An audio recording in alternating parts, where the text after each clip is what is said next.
आपलं खूप खूप अभिनंदन। या ठिकाणी आज या दोन महावीरांच्या कर्तृत्वाचा इतिहास 5व्या पुष्पाच्या निमित्त आपल्या समोर मांडत असताना त्यांनी अतिशय सुंदर शब्दामध्ये आपल्या समोर इतिहास मांडलेला आहे। त्याचबरोबर ज्ञानेश्वरीने सुंदर शब्दामध्ये झाशीच्या राणीचं कर्तृत्व आपल्या समोर मांडलेलं आहे। परंतु एक 2 मिनिटांमध्ये आणखी काही त्यांच्या व्यक्तिमत्वाच्या रूपरेषा आपल्याला मी विशद करतो। खरं तर व्यापारी म्हणून आलेले इंग्रज आपल्या देशावरती ते सत्ताधीश बनले गेले आणि या देशामध्ये त्यांनी राबवलेली धोरणं या देशाला अधोगतीकडे नेणारी होती आणि खऱ्या अर्थाने इथला देश आपली संस्कृती हरवून बसलेला होता, आपला इतिहास हरवून बसलेला होता आणि या देशाला गुलाबीचं जीवन वाटायला आलेलं होतं। खऱ्या अर्थाने इंग्रज 7 समुद्रापलीकडून आले आणि या देशाचे राज्यकर्ते होऊन बसले आणि इथल्या माणसांना मात्र खाली मान घालून जगण्याचं त्यांच्या नशिबी भाग्य आलेलं होतं। आणि अशा परिस्थितीमध्ये कुणीतरी ठिणगी बनणं गरजेचं होतं, कुणीतरी क्रांती बनणं गरजेचं होतं, कुणीतरी इंग्रजाच्या विरुद्ध सुरुंग पेरणं गरजेचं होतं, कुणीतरी इंग्रजाच्या विरुद्ध उठाव करणं गरजेचं होतं, कुणीतरी इंग्रजांना शिहा देण्याची गरज होती, कुणीतरी इंग्रजांना पळवून लावण्याची गरज होती। या देशामध्ये उठाव होऊ शकतो, या देशामध्ये बंड होऊ शकतं, या देशामध्ये इंग्रजांना ललकार लावू शकतं, या इंग्रजांना देशातून जाण्यासाठी कुणीतरी जा म्हणण्याचा हक्क देऊ शकतं। याचं प्रत्यय म्हणजे झाशीची राणी लक्ष्मीबाई। खऱ्या अर्थानं वय कमी होतं आणि कमी वयामध्ये त्यांच्यावर जिम्मेदारी पडलेली होती। एकीकडे पतीचं निधन झालंय, एकीकडे मुलगा वारलाय, एकीकडे सासऱ्याचा मृत्यू झालाय आणि अशा बिकट परिस्थितीमध्ये त्यांच्याकडे स्वराज्य आलं, त्यांचं राज्य आलं, झाशीचं राज्य आलं। खरं तर झाशीचं राज्य म्हणजे भारतातलं प्रसिद्ध राज्य, जिथं उद्योग होते, जिथं धंदे होते, जिथं व्यवसाय होते, जिथं व्यापारी होते, अभेद्य असा किल्ला होता। आणि सगळ्यात महत्वाचं, सासऱ्यांनी दूरदर्शीनं कधी ना कधी आपल्या राज्यावरती इंग्रज हल्ला करतील या भीतीपोटी 7 वर्ष या किल्ल्याला उतुंग अशी भिंत बांधलेली होती, कंपाऊंड उभारलेलं होतं। अरे इतका अभेद्य किल्ला, मात्र या किल्ल्याला इंग्रज शहारू शकतात हे त्यांच्या दूरदृष्टीतून साकारलेलं होतं। आणि झालं तेच, लॉर्ड डलहौसीनं हे झाशीचं संस्थान वारसा विधायक नामंजूर केलं। दामोदर पंत ज्या दिवशी मरण पावले त्याच्या आदल्या दिवशी दत्तक घेतलेला पुत्र दामोदर, त्या पुत्राला त्यांनी नामंजूर केलं आणि लॉर्ड डलहौसीनं सांगितलं तुमचं संस्थान आम्ही खालसा करतोय। मात्र झाशीच्या राणीच्या तोंडून शब्द पडले, कुछ भी हो जाए, चाहे कुछ भी हो जाए, मैं मेरी झांसी कभी नहीं दूंगी।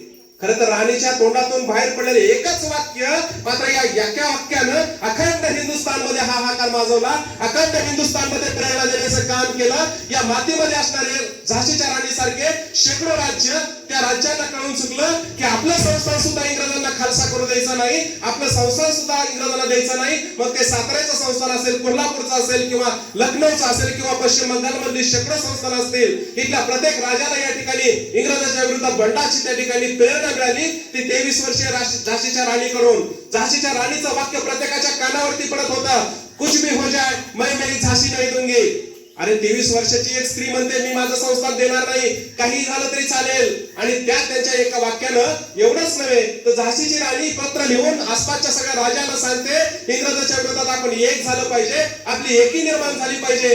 अरे 21-22 वर्षाची मुलगी सांगते सगळ्यांना, अरे अजून तरुणपणी नीट संपलं नव्हतं आणि एवढा मोठा आभाळ स्वतःवरती कोसळलेलं होतं। आणि अशा कठीण प्रसंगामध्ये राणी सगळ्यांना प्रेरित करते, देश बांधवांना प्रेरित करते, आपण इंग्रजाच्या विरुद्ध उठाव केला पाहिजे, या इंग्रजांना देशातून हाकलून दिलं पाहिजे, आपलं स्वराज्य रक्षण आपणच केलं पाहिजे, आपल्या राज्याचं रक्षण आपण केलं पाहिजे। आपण लढायचं स्वराज्यासाठी, आपण लढायचं स्वातंत्र्यासाठी, आपण लढायचं स्वाभिमानासाठी, आपण लढायचं आत्मसन्मानासाठी। आणि आज आत्मसन्मान प्रत्येकामध्ये पेरण्याचं काम झाशीच्या राणीने या ठिकाणी केलेलं आहे। खरं तर बरेच इतिहासकार इतिहास लिहित असताना त्यात पश्चिम बंगाल मधल्या बऱ्याचशा इतिहासकारांनी झाशीच्या राणीला या ठिकाणी प्रचंड टीका केली झाशीच्या राणीवरती इतिहास लिहित असताना, आणि सांगितलं की झाशीच्या राणीनं स्वार्थासाठी हे युद्ध पेटवलं, आपल्या राज्याचं रक्षण करण्यासाठी तिचा हा लढा होता। यामध्ये कुठलं स्वातंत्र्य युद्ध नव्हतं किंवा देशाला स्वातंत्र्य मिळण्यासाठी हे युद्ध झालं नाही, तिने स्वतःच्या हितासाठी हे युद्ध केलंय। परंतु या ठिकाणी विनायक दामोदर सावरकरांसारखे स्वातंत्र्यवीर पुढे आले आणि 1909 ला त्यांनी 1857 स्वातंत्र्य समर लिहिलं। आणि त्या स्वातंत्र्य समरामध्ये ते लिहितात की झाशीची राणी लढली देशासाठी, ती लढली स्वराज्यासाठी, ती लढली आत्मसन्मानासाठी, ती लढली स्वाभिमानासाठी, ती लढली इंग्रजांना हाकलून देण्यासाठी, ती लढली इथं क्रांतीची ठिंगी पेटवण्यासाठी। आणि त्यांच्या दैदिप्यमान इतिहासातून साकारलं प्रेरणेचं एक स्रोत आणि त्यातून निर्माण झाले ठिंगीचे लाखो प्रणेते, लाखो या ठिकाणी स्वातंत्र्य सैनिक जे देशासाठी पुढे झगडले, लढले। खरं तर 1857चा उठाव झाला, इंग्रजाविरुद्ध जगातला झालेला सगळ्यात मोठा उठाव, आणि हा उठाव कुणी केला तर झाशीच्या राणीनं. आणि 23 वर्षे झाशीची राणी इंग्रजाच्या विरोधात उठाव करती झाली, लोकांना एकत्र केलं, सैनिकांना एकत्र केलं आणि प्राणपणाने या ठिकाणी स्वराज्यासाठी लढली. आणि 1 वर्षाचं पोरग पाठीशी, विचार करा, 1 वर्षाचं पोरग लहान लेकरू पाठीशी बांधलेलं, हातामध्ये तलवार आणि घोड्यावरती बसून सुसाट वेगाने इंग्रजाच्या विरोधात ती धावत होती, पळत होती आणि आपलं राज्य रक्षण करण्यासाठी ती झगडत होती. 10 दिवसाचं तिचं युद्ध, 10 दिवस सुमारे युद्ध चालू होतं. मात्र 10 दिवसामध्ये उपाशी पोटी एक वेळ तर असा प्रसंग होता की तिला किल्ल्यातून निसटून जावं लागलं, कारण इंग्रजांनी किल्ल्याला पूर्ण वेढा दिलेला होता. आणि आता वेढ्यातून आपण वाचू शकत नाही, आपलं सैन्य वाचू शकत नाही याची कल्पना येतात झाशीची राणी सकाळी एका मार्गाने किल्ल्यातून निसटली गेली. दिवसभर पोराला पाणी नव्हतं आणि स्वतःलाही पाणी नव्हतं, सैनिकांनाही पाणी नव्हतं, उन्हाळ्याचे दिवस होते. वेगाने ती दुसऱ्या किल्ल्याकडे धावत होती आणि दुसरीकडे आश्रय घेण्यासाठी ती धावत होती. अन्नाचा कणही पोटामध्ये नव्हता. दिवस पळता एका विहिरीवरती ती थांबली आणि थांबून त्या ठिकाणी झाशीच्या राणीनं पाणी पिण्यासाठी उपसायला चालू केलं. सैनिक ही पाणी त्या ठिकाणी उसून पित होते. फक्त पाण्यावरती अख्खा दिवस घालवला. कशासाठी तर स्वराज्यासाठी, आपल्या देशासाठी, या इंग्रजांना इथून घालवण्यासाठी. परत ती जोमानं उभा राहिली, परत तिनं लढा चालू केला. इंग्रजाविरुद्ध लढता लढता अनेक वेळा जखमी झाली, अंगावर तलवारी लागल्या होत्या, अंगावर बाणाचे वर्षाव झालेले होते. इंग्रज मात्र पुढारलेले आणि खूप पुढे गेलेले प्रगत होते. त्यांच्याकडे बंदुका होत्या, तोफा होता, बॉम्ब होते. इंग्रजांनी चाल खेळली आणि चाल खेळून त्यांनी किल्ल्यामध्ये जे पाण्याचे तलाव होते, आताच मॅडमने सांगितलं, तोफांचा वर्षाव झाला, त्या ठिकाणी बॉम्ब हल्ला केला किल्ल्यावरती आणि पाण्याचे सगळे तलाव नष्ट केले. सैनिक पाण्याविना त्या ठिकाणी लढत होते. पोटामध्ये पाणी नव्हतं, अन्न नव्हतं, मात्र देशासाठी ते लढत होते. 23 वर्षीय झाशीची राणी लढता लढता जखमी झाली आणि तशाही परिस्थितीमध्ये ती लढतच होती आणि तिथून वेगाने ती निसटून गेली. मात्र जात असताना नदीच्या काठावरती घोडा तिचा अडकला गेला आणि घोडा अडकून त्या ठिकाणी राणी प्रचंड जखमी झाली गेली. अगोदर शरीरावर प्रचंड जखमा झालेल्या आणि त्याही परिस्थितीमध्ये ती झगडतच होती, लढतच होती. मात्र 18 मे 1858 या रणरागिणी 23 वर्षीय झाशीच्या राणीचा या ठिकाणी तिने आपल्या स्वराज्यासाठी बलिदान दिलं. शेवटपर्यंत इंग्रजाकडे संस्थान जाऊ दिलं नाही. तिचं हे बलिदान इतिहासाला विसरता येणार नाही, कारण तिच्याच बलिदानातून या ठिकाणी तात्या टोप्यांचं नेतृत्व पुढे आलं. तिच्याच बलिदानातून या ठिकाणी देशातले वेगवेगळे राज्य लढण्यासाठी तयार झाले. तिच्याच बलिदानातून नानासाहेब पेशवे पुढे आले. तिच्याच बलिदानातून या ठिकाणी ईस्ट इंडिया कंपनीची सत्ता काढून घेतली गेली. इंग्लंडमध्ये हाहाकार माजला गेला. इंग्लंडच्या पार्लमेंटमध्ये इंग्रज विरोधी धोरणे या ठिकाणी जगासमोर आली गेली. तिच्याच या लढ्यामधून इंग्रजांना ईस्ट इंडिया कंपनीची जगभरातली सत्ता काढून घ्यावी लागली आणि ती इंग्रज सरकारकडे द्यावी लागली. तिच्याच या लढ्यातून देशामध्ये क्रांतीची ज्योत पेटली गेली. तिच्याच लढ्यातून या देशाचा उज्ज्वल असा इतिहास जागृत झाला गेला. तिच्या बलिदानातून या ठिकाणी प्रेरणा मिळाली आणि लढण्याची प्रेरणा मिळाली, जी शेवटपर्यंत लढा देणारी होती. आणि या देशाला स्वातंत्र्य मिळवून देण्यामध्ये जरी झाशीच्या राणीला ते नशीब तिच्या डोळ्यासमोर तिला स्वातंत्र्य बघता आलं नाही, मात्र तिच्या बलिदानानं या देशामध्ये जी क्रांतीची ठिणगी पेटवली गेली, त्या क्रांतीनं क्रांतीचे अनेक प्रणेते या ठिकाणी निर्माण झाले. बुंदेले हर बोले के मुंह से कहानी हमने सुनी थी, बहुत लढी होतो, खूप लढी होतो, झाशीवाली राणी थी. अशी रणरागिणी राणी देशासाठी शहीद झाली आणि तिच्या या पवित्र स्मृतीस आपण या प्रसंगी अभिवादन करूयात. तिनं जे आपलं रक्त या मातीवरती सांडलं आणि या देशाला स्वातंत्र्य मिळवून देण्यामध्ये मोलाचं योगदान उचललं, त्याबद्दल त्रिवार अभिवादन करूया. त्यांच्या कर्तृत्वाचा इतिहास आपण सदैव मनामध्ये जागृत ठेवूया आणि त्यांना अभिवादन करूया. दुसरं महत्वाचं म्हणजे माता रमाई. खरं तर माता रमाईंना त्यागमूर्ती म्हटलं जातं. अचानकपणे विकट सरांच्या डोक्यामध्ये माता रमाईचं कुठेतरी स्मरण होणं गरजेचं होतं. हा विषय समोर आला आणि त्यांनी मला आता सांगितलं माता रमाईवरती आपण थोडंसं विद्यार्थ्यांना मार्गदर्शन करावं, कारण डॉक्टर बाबासाहेब आंबेडकर खरं तर 2 वर्ष 18 महिने 17 दिवसाचा तो घटना लिहिण्याचा जो अखंड कालखंड आहे, देशासाठी इतकी मोठी प्रदीर्घ आणि लिखित अशा पद्धतीची राज्यघटना देशाला अर्पण करून लोकशाही राज्य आपल्याला ज्यांनी अर्पण केलं आणि जगातला सर्वोत्कृष्ट विद्यार्थी, जगातला सगळ्यात जास्त अभ्यासू विद्यार्थी, सगळ्यात जास्त डिग्री असलेला विद्यार्थी कोण तर भारतरत्न, विश्वरत्न डॉक्टर बाबासाहेब आंबेडकर, ज्यांच्या पुढे कोलंबिया विद्यापीठ असेल किंवा ऑक्सफर्ड युनिव्हर्सिटी असेल, त्यांनाही त्यांचा अभिमान वाटतो. Doctor Babasaheb Ambedkar was the student of our university, we are proud of that असं ऑक्सफर्ड युनिव्हर्सिटी म्हणते. कशामुळे म्हणते तर जगातला सगळ्यात ज्ञानवंत हा विद्यार्थी, मात्र त्यांचं ज्ञान, त्यांचं ते तेज, त्यांचं ते वलय, त्यांचं ते कर्तृत्व, त्यांचं ते नेतृत्व, त्यांचं ते सगळं देशासाठी जे योगदान आहे, ते योगदान आपण अभ्यासत असताना, त्यांना आपण पाहत असताना, त्यांचं स्वरूप पाहत असताना त्यांच्या पाठीमागे कोणतरी होतं, त्यांचं कोणतरी त्यांच्या कार्यामध्ये प्रेरणा देणारं होतं, त्यांच्या या यशामध्ये कुणाचा तरी वाटा होता आणि तो होता त्यागमूर्ती माता रमाईंचा. ज्यावेळेस बाबासाहेबांचं नाव घेतो रमाईंना मात्र विसरून चालणार नाही, कारण रमाईंचं कर्तृत्व डॉक्टर बाबासाहेब आंबेडकरांच्या पाठीमागे सावलीसारखं आहे. मात्र त्यांच्या वाट्याला, त्यांच्या नशिबामध्ये सदैव वनवासच आला आणि वनवास आणि गरिबी यामध्येच त्यांचं सगळं जीवन गेलं. मात्र डॉक्टर बाबासाहेब आंबेडकरांनी घडावं, शिकावं, पुढे जावं आणि या देशासाठी काहीतरी करावं, समाजासाठी काहीतरी करावं, याची प्रेरणा डॉक्टर बाबासाहेब आंबेडकरांना कोण देत होतं? तर निरक्षर रमाई देत होत्या. आणि म्हणूनच रमाईंचं कर्तृत्व आपण या प्रसंगी समजून घेतलं पाहिजे की नेमकं त्यांचं योगदान काय आहे, त्यांनी डॉक्टर बाबासाहेबांना पुढे जाण्यासाठी काय योगदान दिलं. खऱ्या अर्थानं वयाच्या 7व्या वर्षी डॉक्टर बाबासाहेब आंबेडकरांशी त्यांचं झालेलं लग्न बघा. 7व्या वर्षी लग्न झालंय म्हणजे डॉक्टर बाबासाहेब आंबेडकर त्यांच्यापेक्षा 6 वर्षांनी मोठे होते. म्हणजे डॉक्टर बाबासाहेब आंबेडकर समजा 13 वर्षाचे होते त्यावेळेस त्यांचं लग्न झालेलं. मग अशा प्रसंगी आपल्या पतीला शिक्षणामध्ये डॉक्टर बाबासाहेब आंबेडकर यांची 10वी झालेली होती आणि 10वीचं वय, मग तिथून पुढे पूर्ण शिक्षण होण्यासाठी माता रमाईंचं योगदान फार महत्वाचं आहे. बघा, डॉक्टर बाबासाहेब आंबेडकरांना बडोद्याचे सयाजीराव गायकवाड यांनी शिष्यवृत्ती दिली इंग्लंडला जाण्यासाठी आणि त्या ठिकाणी शिकण्यासाठी. मात्र ती शिष्यवृत्ती तुटपुंजी होती, त्यातून त्यांचं नीट खायचं प्यायचं तिथं भागत नव्हतं. अशा परिस्थितीमध्ये लेकरांना सांभाळायचं, घर चालवायचं, अत्यंत वाईट अवस्था त्यांची होती. मात्र डॉक्टर बाबासाहेब आंबेडकरांनी अखंड तिथल्या शैक्षणिक कारकिर्दीमध्ये फक्त एक टाइम जेवण करायचे. बघा, आपल्यासाठी एक प्रेरणा घेण्यासारखी गोष्ट आहे. एक टाइम जेवण करायचे आणि दिवसभर वाचन करत ग्रंथालयामध्ये बसायचे. 18 तास अभ्यास करायचे आणि त्यातून वाचलेले पैसे एक वेळीच्या मेसचे आपल्या पत्नीला, लेकरांना पाठवून द्यायचे. मग अशा या प्रवासामध्ये डॉक्टर बाबासाहेब इंग्लंडला शिकायला गेले.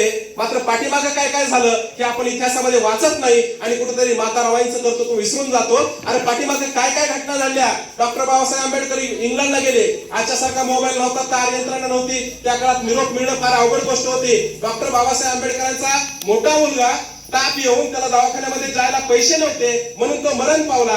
विचार करा, डॉक्टर बाबासाहेब आंबेडकरांचे वडील सुद्धा या ठिकाणी ते बडोद्याला असताना ते मरण पावले. इकडं डॉक्टर बाबासाहेब आंबेडकरांचे मोठे भाऊ सुद्धा मरण पावले. त्या ठिकाणी त्यांचा एक मुलगा सुद्धा मरण पावला. इकडे रमाईचे वडील मरण पावले, चुलते मरण पावले. इतकी मोठी माणसं या ठिकाणी डॉक्टर बाबासाहेब आंबेडकर तिकडे शिक्षण शिकत असताना मरण पावली. किती मोठा दुःखाचा डोंगर त्यांच्यावरती कोसळला असेल. अरे किती यातना झाल्या असतील. आपले मुलं या ठिकाणी तडफडून मेलेत का तर दवाखान्यात जायला पैसे नाहीत. अरे रमाई या ठिकाणी पहाटे उठतायत आणि पहाटे उठून त्या मुंबई नगरीमध्ये या ठिकाणी शेण गोळा करतायत. आणि ती कधी करतायत माहितीये? 4ला उठतायत. 4ला याच्यासाठी उठतायत, मी डॉक्टर बाबासाहेब आंबेडकरांची पत्नी, त्यांना सगळं जग ओळखतं, सगळा भारत ओळखतो आणि म्हणतील की डॉक्टर बाबासाहेब आंबेडकरांची पत्नी मला काय करते? शेण गोळा करते, कुठेतरी लोकांच्या गौऱ्या थापते आणि त्यांचं नाव खराब होईल म्हणून 4 वाजता उठतायत पहाटे, शेण गोळा करतायत आणि सूर्य उगायच्या अगोदर गौऱ्या थापून ते येत आहेत. अरे किती त्याग आहे हा. आणि डॉक्टर बाबासाहेब आंबेडकरांचे जे कार्यकर्ते होते थोडेफार त्यावेळेस त्यांनी विचार केला, अरे रमाईची फार अवस्था वाईट आहे, त्यांची खूप गरिबी, आपण काहीतरी करूयात. त्यांनी इकडे तिकडे फिरले, देणगी गोळा केली आणि त्यांना काही देणगी नेऊन द्यायला गेले. मात्र त्यांनी नम्रपणे नकार दिला, मी डॉक्टर बाबासाहेब आंबेडकरांची पत्नी, मला तुमची मदत नको, मला भीक नको, मी जगेल तर स्वाभिमानानं. आणि तो स्वाभिमान त्यांच्यामध्ये कशाही परिस्थितीमध्ये गरिबीमध्ये होता म्हणून त्यांचा स्वाभिमान, त्यांचं कर्तृत्व, त्यांचं नेतृत्व आणि त्यांचा त्याग आपण समजून घेतला पाहिजे. डॉक्टर बाबासाहेब आंबेडकर शिकत असताना आपल्या पतीने शिकावं, खूप मोठं व्हावं हेच त्यांना मनोमनी वाटायचं. ज्यावेळी डॉक्टर बाबासाहेब आंबेडकर अभ्यास करत मध्ये बसले असायचे, त्यांना भेटण्यासाठी कोणीतरी यायचं, त्यांच्याशी त्या फार गोड बोलायच्या, त्यांना समजावून सांगायच्या, त्यांचा अभ्यास चालू आहे आपण थोडंसं बसावं, तोपर्यंत चहा करून द्यायच्या. अशा पद्धतीने आपल्या पतीच्या अभ्यासामध्ये व्यत्यय येऊ नये यासाठी त्या नेहमीच झगडायच्या. एकदा डॉक्टर बाबासाहेब आंबेडकर इंग्लंडला असताना मुलगा वारला गेला. त्यांना घरी खूप वाईट वाटत होतं, खूप दुःख होत होतं. ते दुःख थोडंसं कमी व्हावं म्हणून त्यांना आपल्या एका नातेवाईकाकडे अहमदाबादला ठेवण्यात आलेलं होतं. आणि त्या नातेवाईकांचं एक वसतिगृह होतं, ते वसतिगृह चालवत होते. आणि त्या वसतिगृहाच्या समोरच्या मैदानावर एक 2-4 मुलं रोज खेळायला यायची. 2 दिवस झालं, 3 दिवस झालं ती मुलं खेळायलाच आली नाही. म्हणून त्यांनी विचारलं, हो ती पोरं कुठे गेली, रोज इथं खेळायला यायची. त्यावेळेस त्यांनी सांगितलं की वसतिगृहातलं सगळं अन्नधान्य संपलंय, त्यांना खायला काहीच नाही, ती उपाशी 2 दिवस झालं, आणखी पुढचे 3 दिवस अन्न मिळण्याची अजिबात कसलीही शक्यता नाहीये. 5 दिवस मुलांना उपाशी राहावं लागेल, मीही काही करू शकत नाही. मोठ्या माणसाला तर अन्न नाहीच, मात्र लेकरांना अन्न नाही, अशी परिस्थिती होती. त्याच क्षणी त्या मध्ये गेल्या आणि लग्नामध्ये ज्या बांगड्या त्यांना सोन्याच्या देण्यात आलेल्या होत्या त्या बांगड्या त्यांनी आणल्या आणि तशाच त्या नातेवाईकाकडे देऊन टाकल्या आणि सांगितलं, ह्या मोडा आणि आताच्या आता लेकरांना खायला आणा. ही लेकरं अशी उपाशी पोटी एवढ्या कवड्या वयात राहू शकत नाही. आणि म्हणूनच त्यांना त्याग मूर्ती म्हटलं जातं. इतकी प्रचंड गरिबी असताना त्या सांभाळलेल्या बांगड्या त्यांनी देऊन टाकल्यात.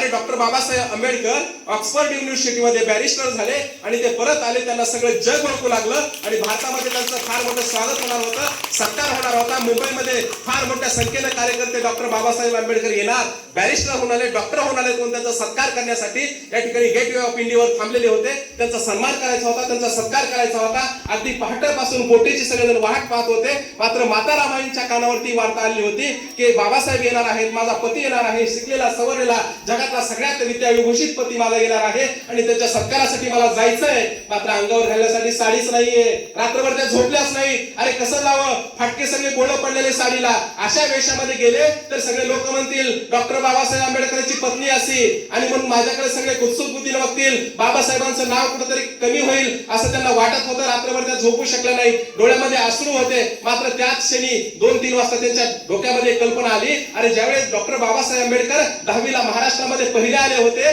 त्यावेळेस या ठिकाणी कोल्हापूरच्या छत्रपती शाहू महाराजांनी मुंबईला येऊन त्यांचा सत्कार केला होता आणि तो सत्कार करताना एक भरजरी फेटा त्यांना घातलेला होता आणि तो फेटा वरील पेटीमध्ये ठेवलेला आहे. त्यांनी तो फेटा काढला आणि साडी म्हणून वापरला आणि सकाळी धावत पळत त्या पहाटेच त्या गेटवे ऑफ इंडियावरती गेल्या. तिथं लाखोंची गर्दी डॉक्टर बाबासाहेब आंबेडकरांचा सन्मान करण्यासाठी जमलेली आणि त्या गर्दीमध्ये त्या एका बाजूला खूप लांब उभा राहिलेल्या होत्या. त्या डॉक्टर बाबासाहेब आंबेडकर बोटीतून उतरले, सगळ्यांना अभिवादन करत होते, हातवारे करत होते आणि हातवारे करत असताना त्या ठिकाणी लांबून त्यांचं दुर्लक्ष गेलं की आपली पत्नी लांब उभा आहे आणि एकटीच एका कोपऱ्यामध्ये उभा आहे. तिच्या अंगावरचा तो फेटा त्यांना आठवला की छत्रपती शाहू महाराजांनी आपल्याला त्या ठिकाणी स्वागतासाठी सत्कारासाठी दिलेला हा फेटा आहे आणि तो आपल्या पत्नीने का वापरला असावा हे इतक्या बुद्धिमान डॉक्टर बाबासाहेब आंबेडकरांना न समजले इतपत ते अज्ञानी नव्हते. त्यांच्या पटकन लक्षात आलं आणि डोळ्यामध्ये पाणी आलं. मात्र त्यांच्या डोक्यामध्ये भविष्यातल्या कल्पना होत्या, अरे माझ्या देशातल्या प्रत्येक रमाईची अशी अवस्था आहे आणि ती बदलण्यासाठी मला काम केलं पाहिजे, माझ्या देशातली गरिबी हटवण्यासाठी मला काम करायचंय. त्या ही गर्दीतून ते रमाईकडे आले आणि रमाईला म्हणाले, अगं पुढे का आली नाही, तू का मागे उभं राहिली? ती म्हणाली, तुमचे लाखो कार्यकर्ते समोर असताना मी पुढे कशासाठी यावं? मी तर तुमची पत्नी, आपली घरी भेट होईल, बोलणं होईल, मात्र या कार्यकर्त्यांना वेळ देणं तुमचं गरजेचं आहे. अशी त्यागमूर्ती रमाई आणि म्हणूनच रमाईचं स्मरण आपण कुठेतरी केलं पाहिजे. डॉक्टर बाबासाहेब आंबेडकरांच्या या यशामध्ये, त्यांच्या उत्तुंग महामानव होण्यामध्ये त्यांचं योगदान अतिशय मोलाचं आहे. मात्र दुर्दैवानं सतत कष्ट, सतत परिश्रम आणि अत्यंत गरिबी, उपवास आणि या सगळ्यातून त्यांची शरीरयष्टी क्रश बनत चाललेली होती. 2 मुलांचं निधन, तेही दवाखान्याला पैसे नाहीत म्हणून झालेलं आणि अशा वाईट परिस्थितीतून 1935 ला त्यांचा मृत्यू झाला गेला. आजारी पडून त्या महिनाभर जवळपास आजारी होत्या. त्यातल्या 10-15 दिवस त्यांना अन्न पाणीही जात नव्हतं. डॉक्टर बाबासाहेब आंबेडकर शेजारी बसून असायचे, कुठेतरी संत्रीचा ज्यूस त्यांना थोडासा द्यायचे, त्यांना बरं वाटावं थोडासा ज्यूस घ्यायचे. प्रचंड त्यांना ताप यायचा आणि अशा परिस्थितीत त्यांचं निधन झालं गेलं आणि वयाच्या 38व्या वर्षी रमाई आपल्या सगळ्यांना सोडून या ठिकाणी हे लोक गेल्या, फक्त गरिबीमुळं, फक्त दारिद्र्यामुळं. मात्र डॉक्टर बाबासाहेब आंबेडकरांनी राज्यघटना लिहित असताना स्त्रियांसाठी हिंदू कोड बिल या ठिकाणी आणलं आणि समस्त स्त्रियांच्या उद्धारासाठी त्यांचं हे प्रेरक पाऊल या ठिकाणी अत्यंत मोलाचं आहे, महत्वाचं आहे. या देशातला आपला मुलगा या ठिकाणी दवाखान्याला पैसे नाहीत म्हणून मरण पावला, म्हणून या देशातल्या सगळ्या मुलांसाठी सरकारी दवाखाने खोलण्याची सोय डॉक्टर बाबासाहेब आंबेडकरांनी राज्यघटनेच्या माध्यमातून या ठिकाणी केलेली. या देशातल्या प्रत्येकाला न्याय मिळावा, कुणीही गरिबीत जगू नये, प्रत्येकासाठी स्वस्त धान्य दुकानाची संकल्पना राज्यघटनेच्या मार्गदर्शक तत्वातून या ठिकाणी आली आणि म्हणूनच आज माता रमाईचं स्मरण आपण या ठिकाणी जागर स्त्री शक्तीचा आणि सन्मानतेच्या कर्तृत्वाचा करत असताना माता रमाईंचं स्मरण करतोय, त्यांच्या कर्तृत्वाचं या ठिकाणी उजागर करतोय. आपण त्यांचं कर्तृत्व समजून घेतलं पाहिजे आणि त्यांचं त्याग समजून घेतला पाहिजे आणि त्या त्यागातून डॉक्टर बाबासाहेब आंबेडकरांचं व्यक्तिमत्व घडलं हेही आपण समजून घेतलं पाहिजे. आपण ते समजून घ्याल अशा अपेक्षा या ठिकाणी व्यक्त करतो. आणि जिल्हा परिषद प्राथमिक शाळा आढळाच्या वतीनं एक उपक्रमशील मुख्याध्यापक राजेंद्रजी बिक्कर सर यांच्या मार्गदर्शनाखाली आयोजित असणारा हा नवरात्र महोत्सवातील अतिशय सुंदर कार्यक्रम याची आपण आज सांगता करतो आहोत आणि त्या निमित्तानं आपण कर्तृत्ववान अशा या रणरागिणी अनेक स्त्रियांच्या कर्तृत्वाचा इतिहास आपल्या सगळ्यांसमोर मांडलेला आहे. पहिल्या दिवशी राजमाता राष्ट्रमाता जिजाऊ, दुसऱ्या दिवशी राजमाता अहिल्यादेवी होळकर आणि तिसऱ्या दिवशी क्रांतिज्योती सावित्रीबाई फुले आणि चौथ्या दिवशी या ठिकाणी राजमाता राष्ट्रमाता येसुबाईंच्या कर्तृत्वाचा इतिहास आपण विद्यार्थ्यांसमोर मांडलेला आहे. आणि आज रणरागिणी 23 वर्षीय झाशीची राणी लक्ष्मीबाई आणि त्याचबरोबर माता रमाईच्या कर्तृत्वाचा इतिहास आपल्या विद्यार्थ्यांसमोर मांडलेला आहे. आपण सगळेजण या कार्यक्रमासाठी उपस्थित आहात आणि या कार्यक्रमामध्ये उपस्थित राहून आपण या ठिकाणी विद्यार्थ्यांना प्रेरित करण्याचं आणि हा कार्यक्रम सुंदर बनवण्यासाठी आपलं योगदान दिलेलं आहे. त्याबद्दल सगळ्यांचं कौतुक करतो, सगळ्यांचं अभिनंदन करतो आणि मी थांबतो. जय हिंद, जय